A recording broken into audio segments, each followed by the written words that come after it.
어릴 때부터 환경연제를 먹었던 애들이 중고등학생 되면서 경련의 패턴이 달라지는 경우가 있었습니다.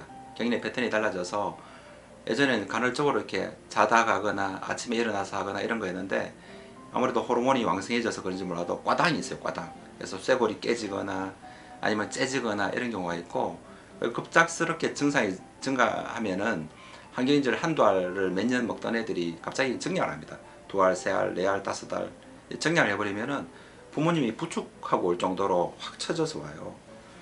그런 경우에는 갑자기 그렇게 심할 때는 처방을 써보면은 또 빨리 안 듣는 경우가 많고, 그런 경우가 굉장히 어렵습니다. 우리가 환경인제를 풀로 먹었기 때문에 더 먹기도 어려워지는 거예요. 그리고 우리 치료를 해도 또 치료가 더딘 경우도 많아요. 그래서 이제 우리가 노하우가 생긴 게, 이 병원에서 되는지 안 되는지를 알 수 있는 그런 시기를 발견했습니다. 그래서 특정 시기만큼 치료를 했을 때 안 좋아지면은 이 병원에서도 안 좋아진다고 이야기를 합니다.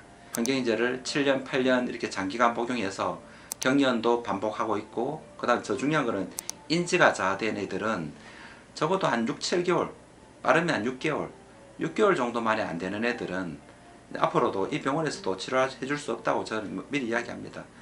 근데 놀랍게도 거의 지금 현재 한 70% 정도 아이들이 약을 사용해서 7, 8년 정도 환경인제를 먹었는데도 경련을 반복하고 있고, 그 다음에 인지도 떨어져 있는데, 거의 한 6개월 정도 치료해 보면은 거의 한 70% 정도 이상이 예전하고 비교될 수 없을 만큼 얼굴 표정이 생기고 언어가 늘고 표정이 돌아옵니다.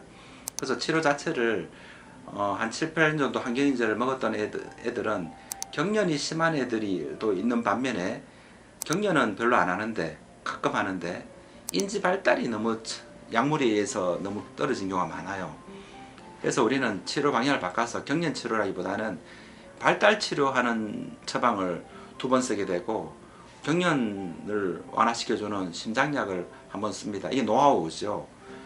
그래서 우리가 발달도 좋아지고 경련도 좋아지는 게 제일 좋은 시나리오라고 이야기해 줍니다. 그렇게 되면은 이 힘이 생겨요, 힘이.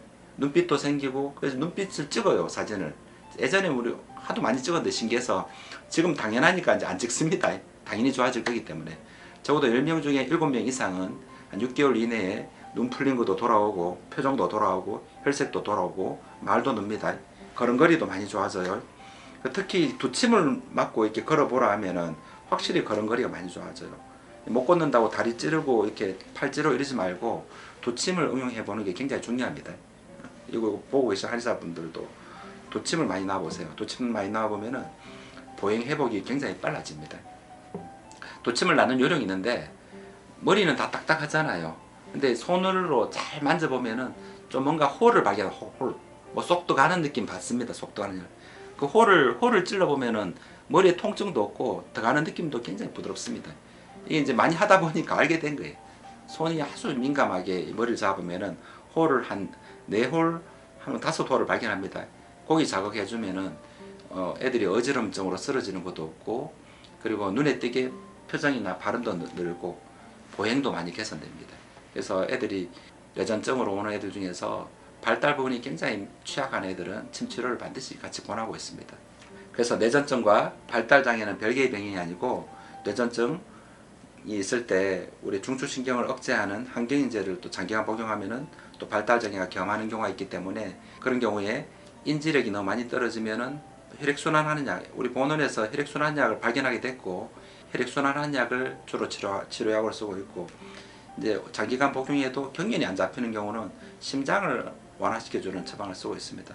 그래서 본원에서는 한 6개월 이상 치료도 안 되는 경우는 우리 한의학에서도 치료를 할 수 없다라고 생각하고 있는데, 당연스럽게도 아주 난치성 질환, 뇌전증도 70% 이상 잡히고 있다라는 아주 놀라운 이야기를 합니다. 그래서 이 뇌전적 발달장애 거의 다 뭐 기적이다 이야기합니다. 다시 태어났다 이런 이야기도 하고,